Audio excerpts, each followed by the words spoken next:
ఆలోచన ఏంటండి? ఇప్పుడు అమ్మాయి మళ్ళీ సేమ్ మంగళగిరి నుంచి వాళ్ళ అమ్మా నాన్న దగ్గర నుంచి విష్ణు దగ్గర నుంచి ఒక విధంగా చెప్పాలి అంటే తప్పించుకుని ఎక్కడో నా హైదరాబాద్ వచ్చింది, బహుశా మిమ్మల్ని ఎదుర్కొంటూనే వచ్చినట్టుంది. ఏంటి మీ భవిష్యత్తు కార్యాచరణ, ప్లాన్ ఆఫ్ యాక్షన్ ఏంటండి? అదే నన్ను నమ్మి వచ్చింది కాబట్టి 100% ప్రొటెక్షన్ చేస్తాను. మా ఇంటికి కూడా నేను ఇప్పుడైతే లేను, నేను ఢిల్లీకి దగ్గరలో ఉన్నాను. ఢిల్లీ నుండి బయలుదేరాను కూడా, ఎప్పుడో ఆగ్రా దాటాను, ఆగ్రా క్రాస్ చేశాను. మా ఇంటికి వెళ్తుంది, మా ఇంట్లో ఉంటుంది. అందులో ఎలాంటి సందేశం లేదు. మా అమ్మ నాన్నకు వాళ్ళకి నేను చెప్పేస్తాను, మా ఇంట్లో ఉంటుంది. నేను వచ్చిన తర్వాత తీసుకెళ్తాను. ఓకే, ఒక్క నిమిషం అగోరి అమ్మ, ఒకసారి మీరు లైన్లో ఉంటే. వర్షిణి వాళ్ళ అమ్మ లైన్లోకి వచ్చారు, లైవ్లోకి వచ్చారు మనతో పాటు మాట్లాడటానికి. అమ్మ నమస్తే.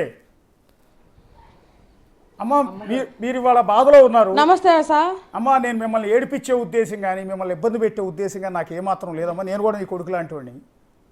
అవునండి, మా పాప తప్పుకుని వెళ్ళిపోయిందండి. ఆ అఘోరికి ఎట్టి రైట్స్ లేవండి. అఘోరిని అరెస్ట్ చేయాలి. నా పాపకి ఫోన్ ట్రాఫిక్లో చేసి దొంగ ఫోన్లు చేసి మళ్ళీ పిలిపించింది. అఘోరి ఎయిట్ రైట్స్ లేవు. అటు ఇటు కానివాడికి ఇస్తే మేమేమని నా పిల్లల్ని ఏం బతికించదండి, నా పిల్లని ఏం బతికిందండి. వాళ్ళ బేస్టాక్ వచ్చి పడిపోయాడు, నన్ను కొట్టి.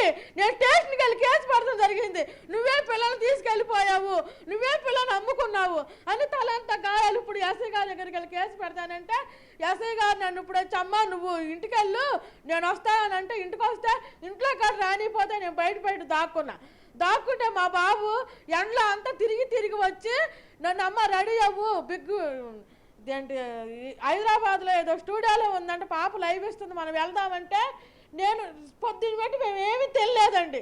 పాషు కానీ వెళ్ళిన పిల్ల పారిపోయిందండి అటు గేట్లో నుంచి. ఎంత వశీకరణ చేసి నా పిల్లని అంత మాయ మాటలు చెప్పి తల్లిదండ్రులను ఏడిపించి నువ్వు మా పిల్లల్ని వశపరచుకుంటా నీకు ఏం సుఖం ఉండేది? అఘోరి నిన్ను అరెస్ట్ చేయాలి. దయచేసి చెబుతున్నాను పోలీస్ డిపార్ట్మెంట్ వారికి, డీజీ గారికి, ఎస్పీ గారికి, చంద్రబాబు నాయుడు గారికి, పవన్ కళ్యాణ్ గారికి, నారా లోకేష్ గారికి ఇటువంటి మాయ మాటలు చెప్పి నా పిల్లల్ని తీసుకెళ్ళి వసపడి ఏం పెళ్ళండి అటు ఇటు కానడుతూ నా కూతురు ఏం సుఖపడుతుందండి? ఏమైనా మంచోడిని తీసుకెళ్ళిందండి? దేనికండి? ఆ పిల్లకి కడుపులో మందు ఉందండి, వశీకరణ చేసిందండి. మేము తీసుకెళ్ళిన క్రమంలో మళ్ళీ ఫోన్ చేసి రప్పించిందండి. అదే మమ్మీ అదే అబ్బాయితో లేచిపోతే ఇష్టపూర్వకంగా పెళ్లి చేసేవాళ్ళ?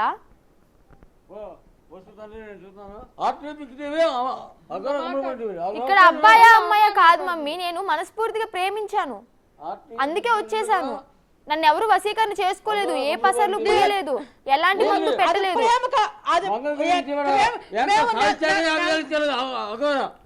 నెల రోజులు మేము మెడికల్ టెస్ట్ లో ఉండాలి. నువ్వు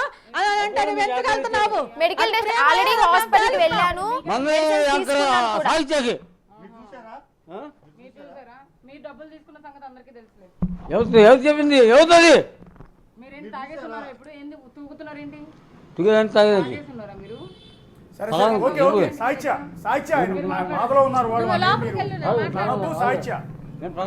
తల్లితో మాట్లాడించండి, ఆయనతో ఏమి ఆర్గ్యూ చేయొద్దు.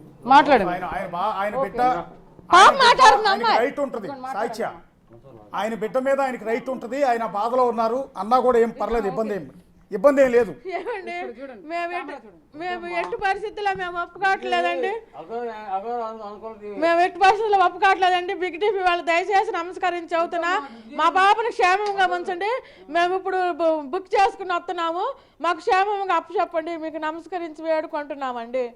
అది అఘోరి అఘోరి అండి. మా అమ్మాయి మెడికల్ టెస్టులు చేయించుకున్నా. వినిపిస్తుందా? నేను రాను మమ్మీ మీ దగ్గరికి. నువ్వెందుకు రావు? దేనికి రావు? రాను. అండ్ అదే మీకు ఇష్టం లేనప్పుడు దేనికి రావు? కాదు, మీకు ఇష్టం లేనప్పుడు మరి తాళి కడుతున్నప్పుడు ఎందుకు ఆపలేదు? అప్పుడు ఎందుకు నవ్వారు? కోడల పిల్ల అని చెప్పి ఎందుకు పిలిచారు? మరి ఇష్టం లేనప్పుడు అప్పుడే ఆపొచ్చు కదా. మొన్నటిదాకా ఆయన పొగిడావు, నీకు మైండ్ బాగా దూర్పా.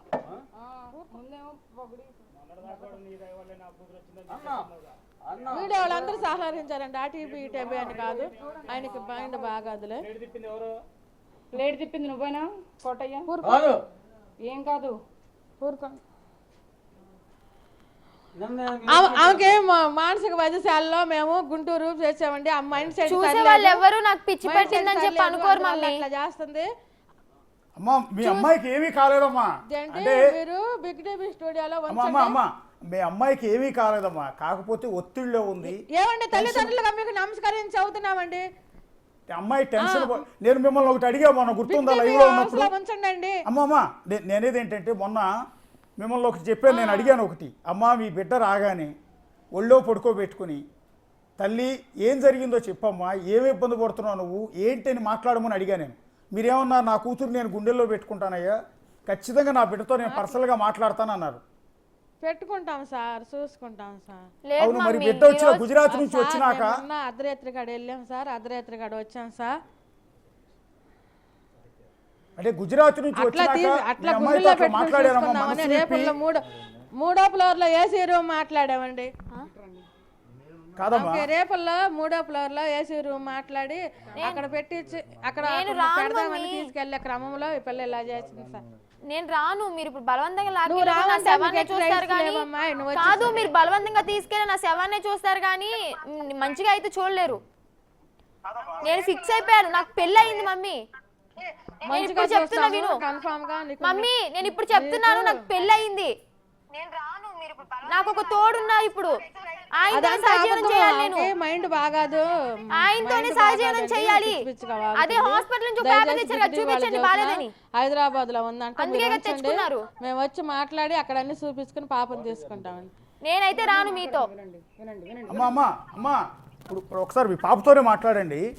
పాపని మేము పిలిపించలేదమ్మా, మీకు మళ్ళీ చెప్తున్నాం. నేను నా సొంతగా వచ్చాను, ఎవరు బలవంతం లేదు, వాళ్ళేం పిలిపించలేదు నన్ను. బిగ్ టీవీకి నేనే కావాలని స్వయంగా వచ్చాను. అక్కడ అంటే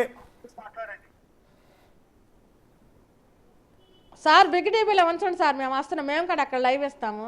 లేదు రావద్దు మీరు, నేను వెళ్ళిపోతాను అప్పటికే. ఐఎమ్ ద మేజర్, నా డెసిషన్ నేను తీసుకోగలను. మీరు వచ్చేంత వరకు నేను ఇక్కడ ఉండలేను. ఎక్కడికి వెళ్ళిపోతావు? నా ఇష్టం అది. సార్ కొంచెం ఉంచండి సార్. వాళ్ళు ఎలా ఉంచుతారు మమ్మీ, వాళ్ళు ఆపే హక్కు వాళ్ళకు లేదు. కాదు నేనేమంటానంటే అమ్మ బాధ ఒక్కసారి మీరు అర్థం చేసుకోండి. అమ్మ మిమ్మల్ని కన్న అమ్మ 9 నెలలు కని పెంచింది తల్లమ్మ. నేనేమంటానంటే నువ్వు చక్కగా ఉండాలని కోరుకుంటుందా? లేదు కాదు, ఇప్పుడు ఆ తల్లి అనుకునేది ఏంటంటే, ఆ తల్లి పడే బాధ ఏంటంటే నా బిడ్డ ఒక అఘోరీతో వెళ్ళిపోతానంటే ఏ తల్లి కూడా ఒప్పుకోదమ్మా. నేనేమంటాను, నాకు ఇష్టపడ్డాను, నేను ఇష్టపడ్డాను కదా మనస్ఫూర్తిగా. తను లేకపోతే నేను జీవించలేని చెప్తున్నా కదా. గుజరాత్ నుంచి తీసుకొచ్చిన తర్వాత నేను ఎంత ఏడ్చాను, ఎంత వేదన పడ్డాను అనేది, నైట్లు తినకుండా, తిండి కూడా సరిగ్గా తినకుండా ఎలా ఉన్నాను అనేది నాకు తెలుసు. అది వాళ్ళకి అవసరమా? ఆడపిల్ల ఏడుపు అనేది ఊరికే తగులుతుంది. నేను ఊరికే చెప్పను, నా ఫ్యామిలీ అమ్మ నాన్న అని అలా కాదు. ఆడపిల్ల ఏడుపు అనేది ఇష్టం లేకుండా బలవంతం చేస్తే ఏడుపు అనేది ఊరికే తగులుతుంది. నా కర్మని నేను అనుభవిస్తున్నా కదా, వదిలేయచ్చు కదా. ఏమో నా తలరా తింటే రాశాడేమో ఆ బ్రహ్మ. నా జీవితం నన్ను బతకనివ్వండి. అంటే ఎట్లా వదిలేస్తారమ్మా? తల్లి కదా, నిన్ను కనిపించిన తల్లి తండ్రి. అంటే వాళ్ళ ఇష్టం వచ్చినట్టు చెప్తున్నారు, ఎలా వదిలేస్తాము తీసుకెళ్తాము అని. అలాగే నాకు ఇష్టం ఉంటుంది కదా, నేను రాను, నేను పెళ్లి చేసుకున్న అతనితో ఉంటానని నేను అంటున్నాను. అది పెళ్లి చేసుకుని ఒక మగాడిని చేసుకుంటే ఆ తల్లి హ్యాపీగా ఉండేదమ్మా, ఏం అనుకునేది కాదు. ఇష్టపడ్డాను కాబట్టి చేసుకోవచ్చు, ఎవరితోనైనా సహజంగా ఉండొచ్చు. చెప్పండమ్మా. జెండర్ ని బేస్ చేసి కాదు కదా, ఇష్టపడ్డా కానీ తనతో నేను సేఫ్ గా ఉన్నాను అని ఫీల్ అయ్యాను కాబట్టి ఉంటాను. పిల్ల మానసిక పరిస్థితి కూడా బాగాలేదు సార్. ఒక్కసారికి మీరు ఉంచి దయ ఉంచి మా యందు అక్కడ ఉంచండి సార్, మేము వచ్చి తీసుకెళ్ళి మేము చూపించుకుంటాం సార్.